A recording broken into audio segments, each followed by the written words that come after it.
Olá para você que é inscrito aqui no canal Pão do Advento, né? Voltamos para mais um estudo da Palavra de Deus. Vamos continuar estudando aqui o tema da lição desse trimestre, que é o descanso em Cristo. Então nós estamos falando sobre aquele descanso que é oferecido por Cristo, o descanso da salvação, o descanso que revigora as energias espirituais, revigora o caráter, restaura o caráter. O propósito de Deus com esse descanso é que a imagem de Deus que foi perdida seja restaurada no homem. Então, o tema da nossa lição de hoje é o custo do descanso. Hoje nós vamos falar sobre Davi. Né? O nosso estudo hoje está todo centrado, né, num determinado momento da história de Davi. Então vamos lembrar um pouquinho quem foi Davi. Né? Davi foi aquele pastor de ovelhas da família de Jessé, que foi escolhido por Deus para ser o rei de Israel. Ele foi escolhido para ser rei ainda quando era jovem. O profeta Samuel foi enviado à casa de Jessé para ungir aquele que seria o futuro rei de Israel. Quando chegou lá, ele encontrou aquele monte de filho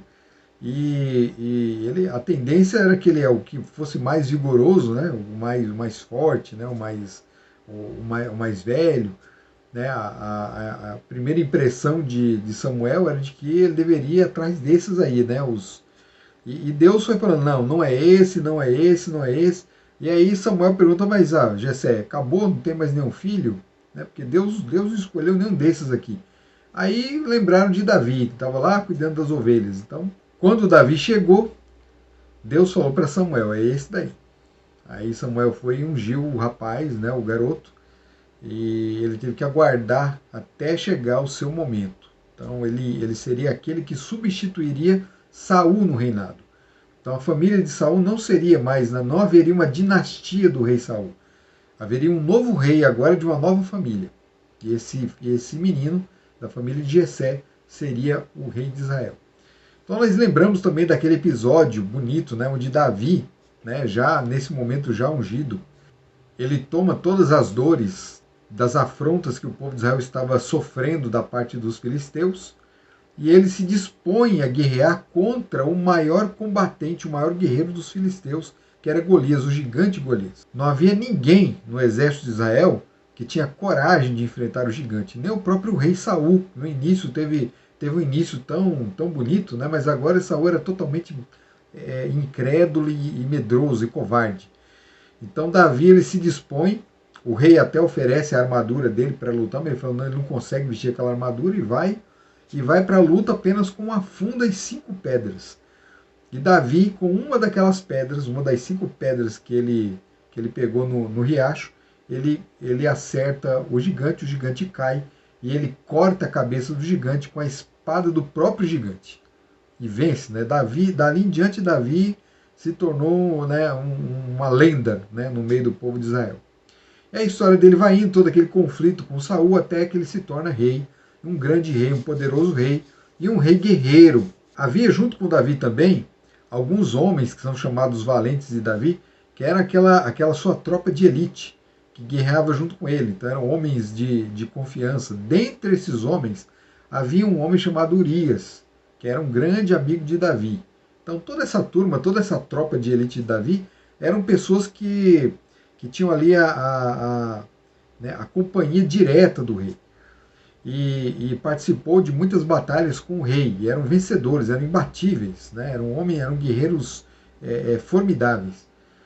Mas, certa feita, né, Davi em seu palácio, já agora instalado em seu palácio, em vez de ele sair para o combate, junto com, né, quando chegou a temporada de guerras, é estranho falar isso, né, mas tinha uma temporada de guerra. Quando chegou a temporada de guerra, ele deveria ter ido junto com seus soldados para a batalha, mas não foi. E é nesse ponto que nós vamos ler o texto que se encontra no segundo livro de Samuel. Então vamos lá. E aconteceu que, tendo decorrido um ano, no tempo em que os reis saem à guerra, enviou Davi a Joabe, e com ele os seus servos, e a todo Israel. E eles destruíram os filhos de Amon e cercaram a Rabá. Porém, Davi ficou em Jerusalém. E aconteceu que numa tarde Davi se levantou do seu leito e andava passeando no terraço da casa real, e viu do terraço a uma mulher que se estava lavando, e era esta mulher muito formosa à vista. E mandou Davi indagar quem era aquela mulher, e disseram: porventura não é esta Batseba, filho de Eliã, mulher de Urias o Heteu? Então enviou Davi mensageiros e mandou trazê-la, e ela veio, e ele se deitou com ela, pois já estava purificada de sua imundícia. Então voltou ela para sua casa. Segundo de Samuel 11, do versos 1 a 4. Então a gente vê aqui Davi, que deveria estar na guerra, né? Então ele se acomodou, né? Ele estava cansado daquela vida de batalhas. Veja que Davi estava procurando descansar, né? Então a gente tem aqui o título da lição é o curso do descanso. É o descanso de Davi aqui. Quanto custou esse descanso de Davi? Então Davi estava procurando descansar enquanto que ele deveria estar no campo de batalha junto com seus amigos. Esse é o lugar do rei. O rei não pode se acovardar. Ele deveria estar lá. Mas em vez disso ele ficou no palácio. E certa noite, né, o texto diz assim, à tarde, né, ele começou a caminhar pelo palácio. E na sua caminhada, num determinado momento, ele percebeu, ele viu, né, do local onde ele estava, uma mulher se banhando, uma mulher se lavando. E imediatamente ele quis saber quem era aquela mulher. E ele descobriu que aquela mulher era a esposa do seu amigo Urias, que estava lá no campo de batalha, estava batalhando, estava guerreando. O nome dela era Batseba. E Davi, né, se encantou com a beleza da mulher e ele quis tomá-la para si. Ele quis ter aquela mulher. E naquela mesma noite ela foi levada aos seus aposentos e Davi teve relações com Batseba. E Batseba engravidou. Agora Davi, ela mandou contar, ela mandou avisar Davi que estava grávida e Davi agora entra em desespero. Ele precisa de uma solução. Davi ele é muito conhecido na Bíblia por sua astúcia, né? Davi era muito astuto. E essa astúcia foi usada para o bem. Mas agora Davi estava usando essa sua astúcia para o mal. Ele então manda chamar Urias. Urias volta. Ele participa ali do banquete. E Davi ele fala assim: olha, vai descansar um pouco com a sua esposa. Só que Urias não faz isso, né? Urias sai da festa. E em vez de dormir com a esposa, ele fica ali nos portões da cidade, porque ele não consegue descansar sabendo que os seus amigos estão lá no campo de batalha. Ou seja, a gente percebe a nobreza, né, de espírito que havia em Urias, né, naquele homem, naquele guerreiro. Então Urias volta para o campo de batalha com uma carta agora. Davi ele tem um outro plano. Ele dá uma carta para Urias, manda ele para o campo de batalha. Essa carta é entregue a Joabe por Urias. Urias entrega a carta em mãos e quando Joabe lê a carta, Davi vem dando orientações para que, ao batalharem com o exército inimigo, era para deixar Urias à frente e recuar com o seu exército para que ele fosse atingido. A intenção era que Urias fosse morto no campo de batalha. E Joabe, né, fiel ao rei, segue as orientações. E infelizmente é o que acontece com Urias. Urias é morto em batalha, né, num plano sórdido da parte de Davi. Davi agora fica livre para ficar com a esposa de Urias, com Batseba. E continua, e a vida segue para Davi como se nada tivesse acontecido, né? A estratégia dele parece ter sido muito eficiente e resolveu toda aquela situação, todo aquele embrulho terrível em que ele havia se metido. E de sobra ele ainda ficou, né, ficou com a esposa do seu amigo. Agora poderia cuidar do seu filho tranquilamente, né, o filho que nascesse, e não teria problemas. Isso foi o descanso que Davi procurou. Foi esse o descanso que Davi procurou, mas esse descanso trouxe um peso enorme sobre a cabeça de Davi. Porque o pecado é assim, o pecado ele não traz paz, o pecado ele traz desconforto, ele traz sentimento de culpa, ele oprime, né, ele desgasta a vida da pessoa, a natureza. Então Davi ele estava fadado a ter uma vida, né, aquele crime, o peso daquele crime jamais sairia da sua cabeça. Mas ele continuou vivendo a sua vida como se nada tivesse acontecido. Então nós vamos agora a um tópico da lição que diz assim: despertando a consciência. Então Deus ele viu toda aquela situação. E agora quais são as medidas que ele toma? Ele manda o profeta ir falar com Davi, o profeta Natan. O profeta Natan tinha uma incumbência muito pesada, explicar para Davi que ele havia cometido um pecado, que ele não estava andando dentro da aliança, que ele havia cometido um crime, ele havia quebrado a aliança, o concerto com Deus. E ele sabia que ele poderia morrer por conta disso. Então ele vai, e ao chegar na presença do rei, ele conta uma história. Antes de ir direto ao ponto, ele conta uma história. A história era a seguinte: havia dois homens, um era rico, muito rico, e o outro pobre. Aquele que era rico tinha muitos cordeiros e muitas vacas. E aquele que era pobre só tinha uma cordeirinha.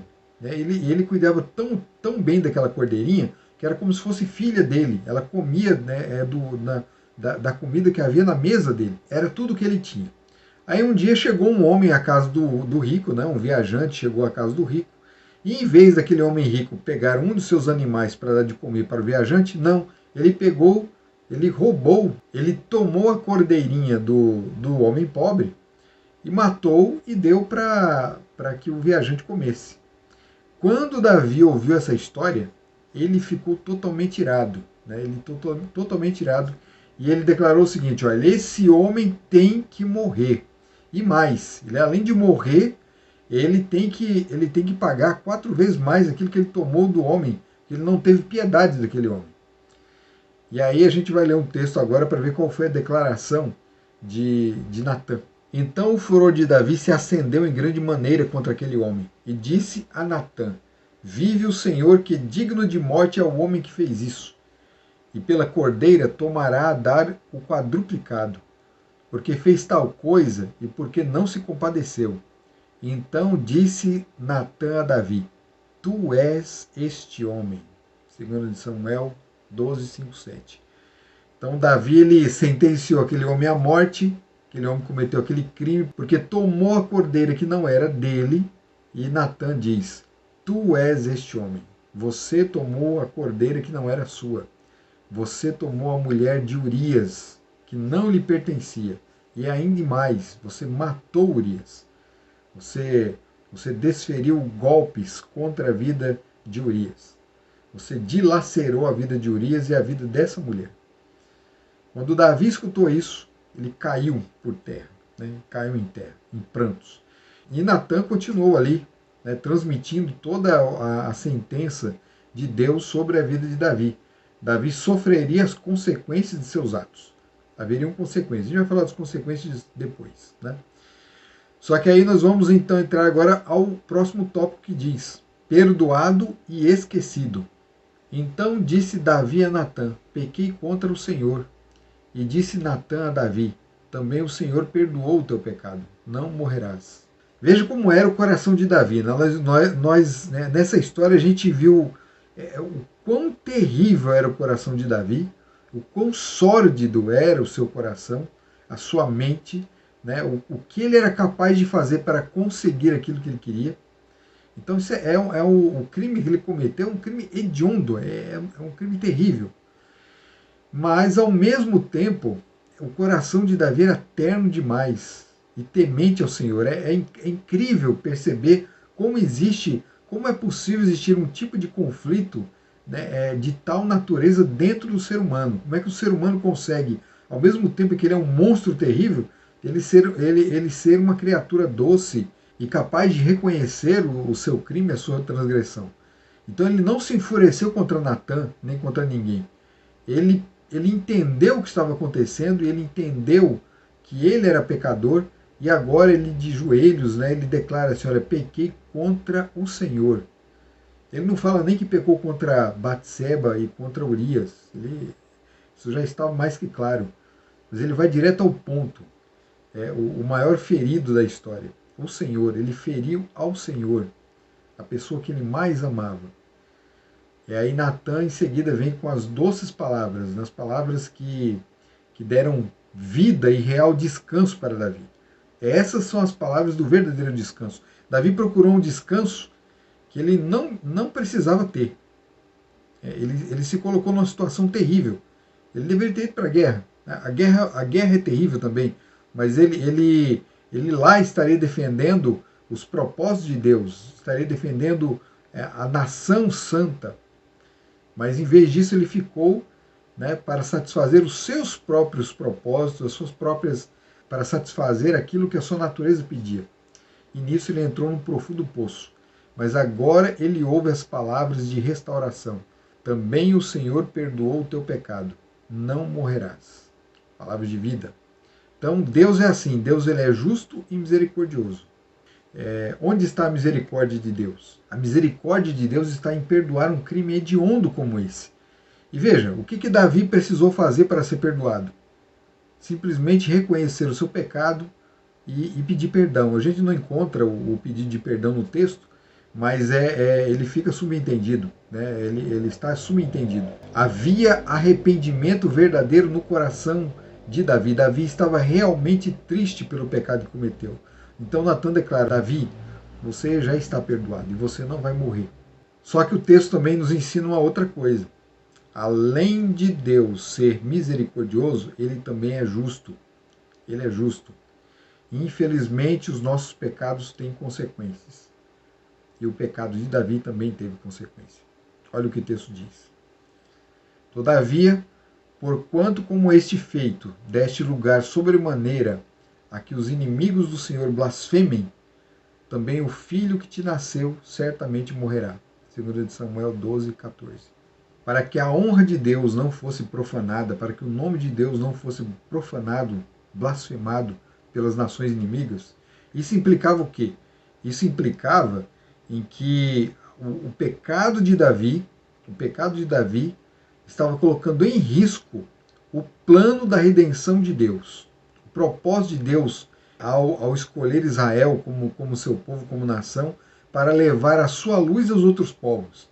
Davi agora, em vez de estar levando a luz de Deus aos outros povos, ele estava levando a desgraça. Ele estava levando totalmente o contrário. A mensagem que ele estaria pregando com o seu pecado, com o crime cometido, era esse. Então o povo, as nações vizinhas, tinham que entender que havia em Israel um justo juiz. Um justo juiz. E por conta disso, o filho de Davi teve que morrer. É uma história triste, é uma consequência assim, terrível, mas infelizmente Davi teve que passar por isso. E Davi ele jejuou, ele orou, ele se humilhou para que Deus, para que, se possível, Deus mudasse de ideia. Davi sabia que Deus podia mudar de ideia. Deus podia mudar de ideia, mas Deus não mudou de ideia. E infelizmente o filho dele veio a falecer. O Davi estava totalmente deprimido e acabado. Mas quando ele viu ali os seus amigos, quando o filho morreu, os servos ali de Davi estavam até com receio de contar para ele, mas quando Davi viu eles ali conversando entre eles, falou assim: o garoto morreu, o menino morreu, e eles falaram assim: o menino morreu. Então Davi se levantou, foi tomar banho e foi comer. Então acabou o jejum, acabou o sofrimento, agora Davi tinha que continuar a vida dele. Davi ele nos fala sobre sua conversão e sobre o descanso que ele alcançou nos braços do Senhor no famoso Salmo 51. Não é o Salmo 91 não, viu? É o Salmo 51. O Salmo 51 é o Salmo da conversão de Davi. E nesse Salmo nós encontramos esse verso maravilhoso. Cria em mim, ó Deus, um coração puro e renova em mim um espírito reto. Davi pede aqui para que Deus crie em seu coração um espírito novo, dê a ele um coração reto, né? um espírito reto. A palavra que é usada aqui, né, para o pedido, né, para essa prece ao Senhor, a palavra criar aqui, é a mesma palavra que é usada lá no Gênesis, no momento da criação. Então o poder criador de Deus, a palavra criadora de Deus é capaz de fazer com que no nosso coração surja uma nova natureza, um novo homem. É Deus quem recria o homem. É Deus quem dá nova vida ao homem. É Deus quem restaura o seu coração. Davi não tinha nada para oferecer. Davi apenas entendeu o seu crime, reconheceu o seu pecado. Ele declarou assim: olha, eu pequei contra o Senhor. Ele entendeu que ele havia pecado. Ele entendeu que era pecador. Ele entendeu que era indigno. E a gente vê tudo isso no Salmo 51. Nós não vamos ler o Salmo 51 aqui, mas leia na sua casa. Ao terminar esse vídeo, pegue a sua Bíblia e leia o Salmo 51 para você ver que salmo maravilhoso. Agora que você já sabe que é o Salmo da conversão de Davi, ele vai se tornar muito mais bonito. Você vai entender por que Davi escreveu tudo aquilo ali. Então ele pede para que Deus crie nele um novo coração, um novo espírito. E foi aí, nesse momento, quando um novo coração foi dado a Davi, quando um espírito reto foi dado a Davi, foi nesse momento que ele alcançou o verdadeiro descanso. Não aquele descanso das batalhas. Ele encontrou o verdadeiro descanso para o seu espírito, para o verdadeiro descanso que trouxe salvação para a sua vida.